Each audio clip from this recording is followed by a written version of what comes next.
I recently saw an ad for HBO's The Last of Us show, and that got me thinking back to The Last of Us Part 2. After the almost universal love for the first game, people were excited to see what Naughty Dog could do with his sequel. And when the game came out, it had a pretty mixed reception. It seemed like you either loved it or you hated it. I personally was pretty disappointed with it, but I don't want to make it seem like it was all bad. There was still plenty of good things about it. It has beautiful graphics with some stunning cinematic shots. The puzzles keep the whole game feeling fresh, and the attention to detail is insane. Pretty early in the game, we walk through Jackson, and all the small little details really flush out the town and make it feel realistic. This kind of quality is kept up for the whole entire game. Even the tutorials are done well. This game has a mechanic where you can throw objects at people, so how does the game teach you how to do this? With a snowball fight. How awesome is that? Generally, anything gameplay related was done really well. My problem with the game was the story. Before we really dive into this, I want to give a spoiler warning for The Last of Us Part 2, Naruto Shippuden the Pain Arc, and The Walking Dead Seasons 4 and 5, which I understand is an insane combo, but just trust me. With all that out of the way, I want to quickly go over a recap of The Last of Us Part 2. Feel free to skip ahead if you're pretty familiar with the story. I'm going to put timestamps in the description below, but I just want to make sure we're all on the same page. This game takes place 4 years after the events of the first game. Ellie and Joel now live in a thriving town called Jackson, located in Wyoming. Ellie and Joel have become distant because Ellie learned that Joel chose her over the cure. We meet some new characters. Dina, who eventually becomes Ellie's girlfriend, and Jesse, who is Ellie's friend and was until recently dating Dina. We then switch to Abby, who is the daughter of the doctor from the last game. She has traveled to Jackson with a group of her friends that are also former Fireflies from Salt Lake City, so let's just call this group the Salt Lake Crew. Abby finds Joel and Joel's brother Tommy and brings them to the rest of the Salt Lake Crew. They catch them off guard and start to beat Joel. Meanwhile, Jesse finds Ellie and Dina and tells them that the brothers are missing. The three split up to look for them. Ellie finds them first but can't do anything to stop the Salt Lake Crew and watches as Abby kills Joel. The Salt Lake Crew spare Ellie and Tommy and go back to Seattle where they are from. Tommy decides to go after Abby, with Dina and Ellie following shortly after. After tracking down a few of the Salt Lake Crew, Ellie learns that Abby has been using the aquarium as a home base. A few things have happened though. Dina is revealed to be pregnant, and so the girls have been using a theater as a home base. Also, while looking for Tommy, Ellie finds that Jesse has also joined them in Seattle. Jesse wants to go back to Jackson because he is worried about Dina. Ellie agrees but wants to find Tommy so they can all go back together. Ellie and Jesse decide to go to the aquarium, hoping they can find Tommy there. Ellie splits up from Jesse and goes to the aquarium where she finds two members of the Salt Lake Crew, Mel and Owen. She interrogates them for information on Abby, but they fight back and she kills them both. Jesse and Tommy grab her and they head back to the theater, but Ellie leaves her map. Back at the theater, Jesse and Ellie hear a noise and go to investigate it. Jesse is killed and Ellie finds Abby holding Tommy at gunpoint. Abby forces Ellie to surrender, and we now go back to the first day Ellie and Dina were in Seattle, this time from Abby's perspective. We learn that in Seattle there are two main factions that are at war with each other. There's the WLF, which is a militaristic group that the Salt Lake Crew is a part of, and there are the Scars, which is more like a religious cult.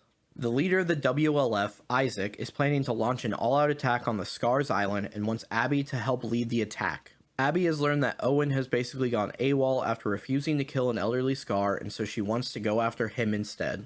Abby knows that Owen would hide in the aquarium, so she heads off in that direction. On the way there, she is captured by Scars. Before she can be killed, she is saved by two Scar children named Yara and Lev, that have been named apostates and have been cast out from the Scars. In the process, though, Yara had her arm broken. Abby leads the two Scars to an abandoned trailer and then heads to the aquarium. There she finds a drunk Owen who explains that he plans to go to Santa Barbara to find the last remaining Fireflies. Abby spends the night with him but has nightmares about the Scar children. The next day, feeling guilty, she goes to the trailer and then brings them to the aquarium. Mel has also arrived at the aquarium. After a hospital run to get medical supplies, Mel amputates Yara's arm to save her. The next day, Owen offers to bring Yara and Lev to Santa Barbara with him. Lev, wanting to bring their mother, takes off to the Scar Island though. All the Scars want to kill Lev, and the WLF is about to launch their attack, so Abby and Yara go after Lev. Once on the island, Yara sacrifices herself so that Abby and Lev can escape. The pair go back to the aquarium where they find Owen and Mel dead. Lev finds the map that Ellie dropped and they head over to the theater. There they catch Tommy by surprise, and we have caught back up to where we were before we switched to Abby. Abby and Ellie fight for a while until Abby gets the upper hand. Dina gets involved but is shortly taken down by Abby and Lev. Abby is about to kill Dina, but Lev talks her out of it. Abby takes off with Lev and warns Ellie never to cross her again. We then switch back to Ellie about a year later. Ellie, Dina, and Dina's son named JJ live in a farm outside of Jackson. They seem to have a happy life, but Ellie still has PTSD and panic attacks from Joel's death and the events of Seattle. Tommy visits and informs Ellie about a lead matching Abby and Lev's description in Santa Barbara. Dina begs Ellie not to go, but Ellie ignores her. We switch back to Abby. Her and Lev are in Santa Barbara and find an abandoned Firefly base where they contact some Fireflies and are told where to rendezvous. On the way out of the base, Abby and Lev are captured by a group called the Rattlers that are basically slavers. We then switch back to Ellie, who is now in Santa Barbara. On the way to the Firefly base, Ellie is also captured by the same group of Rattlers, but she is able to escape and learn that Abby was captured a few months ago. Ellie runs through the Rattler base and frees all the prisoners and learns that Abby is down at the pillars. On the beach, Ellie finds a malnourished and sunburned Abby. Ellie cuts her down, and right before Abby is about to escape, Ellie forces her to fight her by threatening Lev. The two have a pretty brutal fight. Abby bites off some of Ellie's fingers, but Ellie can finish the fight by drowning Abby. At the last second, though, Ellie chooses to spare Abby and allows her to sail away with Lev. We then go back to the farm outside of Jackson. Ellie walks in and finds Dina and JJ have left. Ellie tries to play the guitar that she got from Joel, but is unable to because of her missing fingers. Ellie thinks back to the night before Joel died, where the two decided to repair their relationship. The game then ends with Ellie leaving the farm. The first problem I have with this game is Abby. Naughty Dog wants you to like Abby. All of her weapons are basically just better versions of Ellie's. Instead of a hunting rifle, Abby gets a semi-auto rifle. Instead of a bow and arrow, Abby gets a crossbow. Instead of Molotov cocktails, Abby gets a flamethrower. You get the point. We get some good moments when Abby interacts with other characters, especially Yara and Lev, that make her endearing in her own kind of way. But I think the best moment is when Lev and Abby go to the hospital because in order to get there in time, they have to use the sky bridges that the Scars use. Abby is terrified of heights, so she drops her rough and tough exterior and allows herself to be vulnerable to Lev. They had some great conversations about what they're afraid of and their backgrounds, and I loved this change where Lev was almost taking care of Abby instead of the other way around. All these hours of us following Abby should have made her a likable character, but one of the most important things with characters is their introduction. Unfortunately, Abby's first real introduction is her killing Joel. So the character of Abby is always facing an uphill battle when it comes to being likable. I actually think this is a relatively easy fix.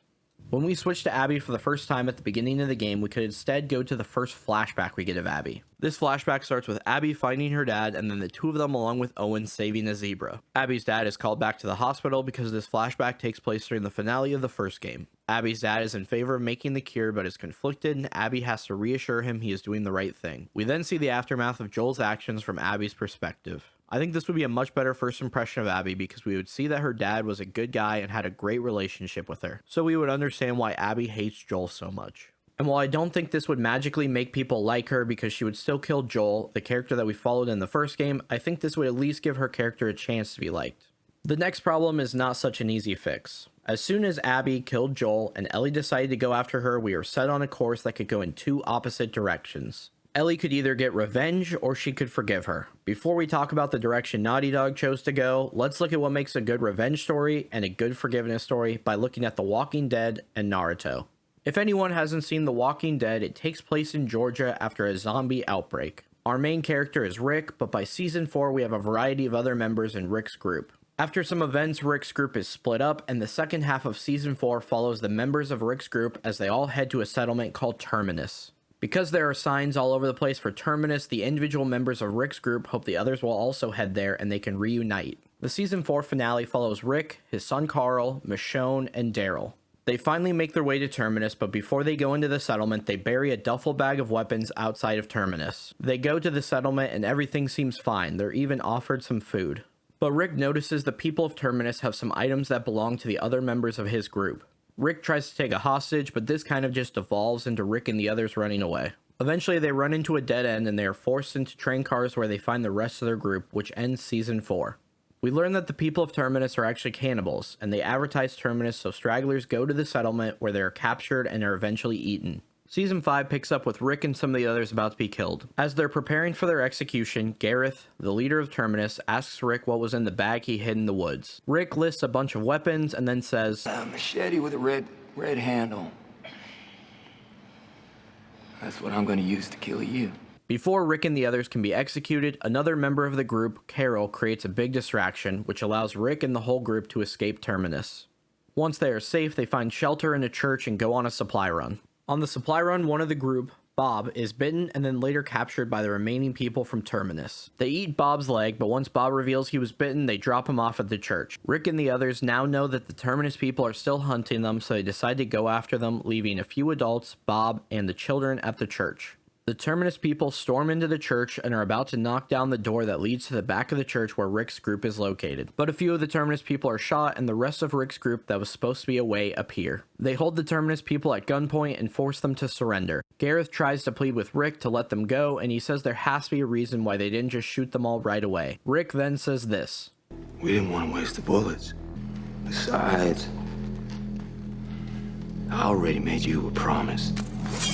Rick and his group then take out the Terminus people. This is really satisfying, partly because Rick being able to keep his promise with the red-handled machete is great, but mainly because the Terminus people are really easy to hate. They're cannibals that were actively tricking people to capture them, imprison them, and then eat them. At no point do we empathize with them or really like them. And when we compare this with The Last of Us Part 2, we can see what went wrong with the game. As soon as we switched to Abby's point of view, the idea of this being a good revenge story was destroyed, because we get all these moments that make us empathize with Abby, so even at the end, if Ellie would have killed her, I don't think it would have been as satisfying. But that's okay, because maybe the game went the opposite direction and it's a good forgiveness story instead, and to see if that's the case, let's look at Naruto Shippuden, specifically the Pain arc. At the start of this arc, we have a group called the Akatsuki who is trying to capture our main character, Naruto. Naruto's master, Jiraiya, gets a lead about the leader of the Akatsuki, named Pain. We later learn that Pain is this man, but because he is physically weak, he fights by controlling these 6 different bodies. Jiraiya goes after Pain, and it turns out Pain is a former student of Jiraiya. The two battle, and Jiraiya is killed by Pain, but he is able to get a message back to Naruto's village. Naruto is devastated about the news about his master, and it is decided that Naruto needs to go train to get stronger to take on Pain. While he is away training, Pain attacks his village and pretty much annihilates it. Things look pretty grim, but Naruto is summoned and ready to take on Pain. The two fight, and Naruto seems to be doing pretty well until Pain pins him down. This is where we get a great speech from Pain explaining the cycle of hatred. He basically explains that if Naruto killed him because he killed Naruto's master and destroyed his village, then Pain's friends would try to kill Naruto, and Naruto's friends would try to kill Pain's friends in return, and so on and so forth, leading to an endless cycle of hatred. Pain explains that this cycle is what has caused many wars and distrust between the different nations. He then asks Naruto what he would do to fix this, because Naruto earlier said he wants to bring peace to the world. And Naruto can't really give an answer. They fight a little more, and Naruto is able to track down where the real Pain is. Naruto decides to talk it out with Pain and hear his story. They also talk about Jiraiya, who wanted a more peaceful world. Pain thinks this is just wishful thinking, while Naruto is determined to become leader of his village and make Jiraiya's vision a reality. After hearing Pain's story, Naruto still hates him, but believes in Jiraiya's ideology, so he decides to spare him. Naruto then implores Pain to put his trust in him, and he reads a quote from a book Jiraiya wrote. This quote is actually from a younger, more optimistic Pain before some traumatic events in his life changed him. This, combined with Naruto choosing to let him live, changes his mind, and he ends up sacrificing himself to revive everyone in Naruto's village that was killed. I think this is a great example of a forgiveness story for two main reasons. Our main character learned a valuable lesson, and he backed up his peaceful ideology by not killing Pain. When we compare this to The Last of Us Part 2, Ellie also chooses not to kill Abby, so maybe we could say that she discovered that revenge is pointless and decided to back up that idea by allowing Abby to live. But that argument kind of falls apart when we remember that Ellie killed hundreds of WLF and SCAR members in pretty brutal ways. Even worse, she killed 4 members of the Salt Lake crew, including a pregnant Mel. All throughout the game, Ellie was willing to do these horrible things because of her overwhelming desire to get revenge on Abby. So I don't think a last-second change to allowing Abby to live does enough to classify The Last of Us Part 2 as a good forgiveness story either. I said earlier that as soon as Ellie took off after Abby, we could go two ways, either a revenge story or a forgiveness story. Well, I guess I was wrong, because it turns out we could do what the writers decided, and we could go a third way. We could not fully commit to either direction. We could start off as a revenge story and then switch to our antagonist and make her a secondary protagonist and try to make you like her. Then we could switch to a forgiveness story at the last second because we hope you like the secondary protagonist enough that you'll be happy with this outcome. But because we made the introduction of our secondary protagonist being her killing a beloved character, that probably won't happen. So instead, we get all the consequences of a revenge story with none of the payoff of killing the antagonist. And to me, that's the problem with The Last of Us Part 2. If you enjoyed the video, make sure to like and subscribe. It would really help me out. Finally, thank you for watching.